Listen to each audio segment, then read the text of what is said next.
My name is Keturah Luwe, coming to you from the Great Commissioners with my 2022 testimony of the goodness of the Lord in my life. This is the encounters I've had, the revelations I've had in the year 2022, also the results these things have produced for me.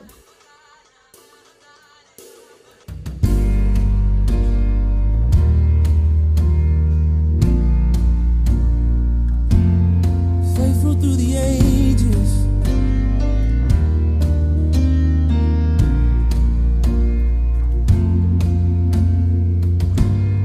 God of Abraham, you're the God of covenants and faithful promises. Time and time again, you have proven you'll do just what you said.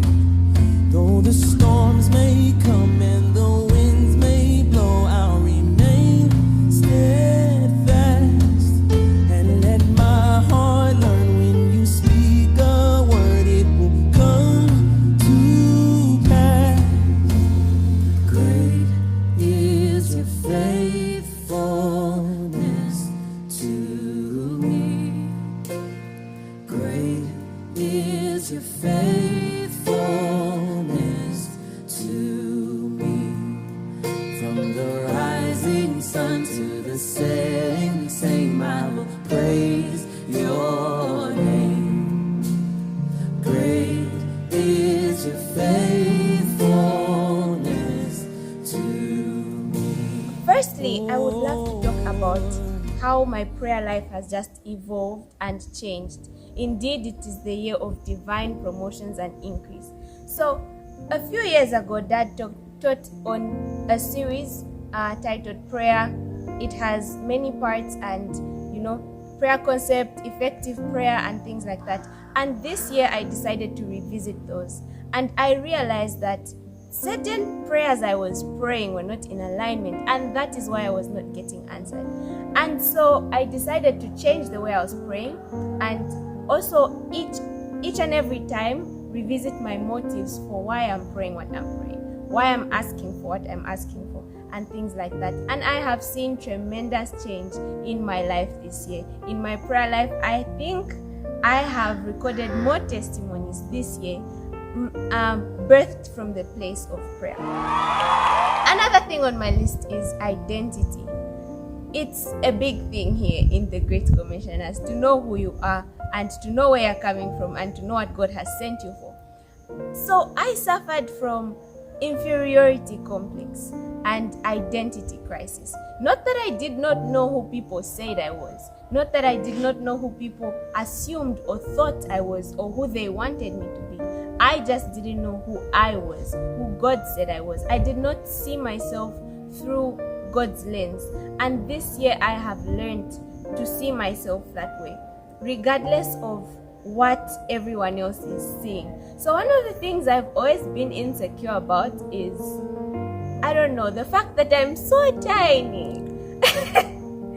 So everyone will look at me and say, "You're so small. Oh my God, how old are you?" And the first assumption is, oh, she's 13, oh,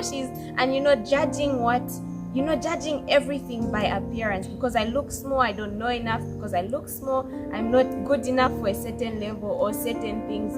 But this year, I have learned to use that to my advantage. I have learned that me being small is what God designed for me. And no one can, be small like me. Of course, it's my body and things like that. But it's not just about it being my body. I have learned to embrace that this is who I am, and the things, God has created me for in this small body cannot be achieved by someone else. And I have learned to embrace that this year. So I can proudly say that I am not insecure about anything, and I don't have the inferiority complex I had at the beginning of the year. I would compare myself to people, people I thought were better than me, people I thought were doing things that I was supposed to be doing, but initially, no, they were not. And yeah, that's how we solve the inferiority complex and the identity issues. Coming to my third testimony, this one has been full of personal encounters for me, because I feel like it has been hard in a way to remain consistent. I've been away for 3 years. 3 years, yes. I've been away from home for 3 years. And in these 3 years, I have encountered people who have invited me different places. I have been to different ministries. I have seen how other people are treated in their homes. And not that I was treated any wrongly, but I will say that there's no place like home. There's no place like home. If you want to know, come to me. There's no place like home. So, loyalty and consistency. I have learned this year that it's not about, you're not just committed from nowhere. First of all, it's a choice. And then, what keeps you committed? I have learned to always revisit. I feel like I was doing checkups on myself every month, every 3 weeks. Why am I part of the Great Commissioners? What does this ministry mean to me?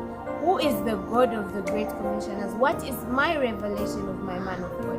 And these things have helped me remain in line. Even when I visit a place that looks like, but it's the same God. It's kind of the same man of God. I have learned to live away from the comparison. It's always easier when you're not comparing your man of God to someone else. Trust me. Always. And it will always be better for you to not compare your man of God to someone else. Because it is written in the word that God gives prophets, God gives leaders according to his heart's desire. So if God desired for me to have Samanji as my leader, as my father, as the person, who is a covering over me, why should I then go and look for another parent to parent me even in his absence? I have learned to be accountable. I have learned to be open and transparent about everything happening. In these 3 years, I think I've had different opportunities to go astray, different opportunities to, do what is even so far away from what we stand for as the Great Commissioners. But I have learned through consistency and choices that there's no place like it. I don't know how else to put it. There's no place like it. So I have been commended for my loyalty, but allow me to say it is not just me. I have a revelation of the ministry I come from. I know my man of God, and I know his importance in my life. So this has helped me to remain in that place instead of, doubting what God has confirmed already, instead of doubting what God has said over me for my life and for my destiny. I have learned to embrace God's word above everything else, above all other prophecy, above all other words of wisdom, words of knowledge, things that come from other people. I have learned that I will not be effective anyone else except Him. I will not be well fed anyone else except Him. There's no one else out there who makes that better than the man God has given me. And that is my testimony of how I've been loyal and consistent in the Great Commission. So last, on my long list of testimonies is how the word of God has been delivered, each at a time, each in due time and in due season. I remember when God talked about the covenant of self-love. That was at the point when I was struggling most with insecurity and feeling love and feeling accepted and seeking approval. And then, He dealt with that. And after that, I remember having a personal fast to just eternally deal with things on my own and see myself in God's way, in the light of God's way, and how He sees me. And that has really helped me move from the point of being very insecure to a confident person, the confident person. Another word that helped me and still helps me is maximizing the characteristics. I think that one this year has been very, very about my walk with God, about instructions from Dad. I remember it was always a forcing matter. Okay, not necessarily forcing, but for me it was a matter of convenience. I would obey when it's convenient for me. I would, even instructions from God. You do it because it's convenient for you. When God tells you to do something and you're like, what's in it for me? And only when you know what's in it for you is when you go ahead and do it. And I have learned to obey and to do things regardless of whether it's convenient for me or not. This has helped me grow so much to a point where now I'm able to wake up when I'm woken up to pray. It used to be so hard to think, why am I praying? I remember this one time I had an encounter where I slept at 01 and at 02:30 I was up again and I felt God asking me to pray. I'm like, Lord, what do you want me to pray about? I slept, Lord, you're inconveniencing me. And that's when I realized that it's not just about how this benefits me. Some seasons and some instructions, I have learned that they do not repeat themselves. And so when it comes and when God gives you the instruction, He might not say it again. And you may not know in that moment the importance of your obedience or the importance or what a sacrifice it is you are giving and the benefit you will reap from it. But I have learned that the important thing is to obey. I've learned that the important thing is to obey. And this has helped me to be less casual about my walk with God, about the instructions I'm receiving. When I feel the impression to pray, I pray. Whether I'm in town, in a bus, or in my room, when I feel the impression to pray, I pray. When I feel I'm being led into worship, I worship. Because I have realized that it may not be for me and it may not be convenient for me, but surely there is a reason as to why this instruction has come. And I have learned to maximize on that. I have learned also in other areas to maximize on my youth. I was talking to a friend some days ago and they were telling me of how they're going to start serving God when they reach 45. And I was asking them, how sure are you reach 45? And even before we get to the question of death, it is written that you must serve God in your youth. With all this energy, with all this zeal, it is easier and much more beneficial to serve God in your youth. I have been looking at the lives of the old people around me.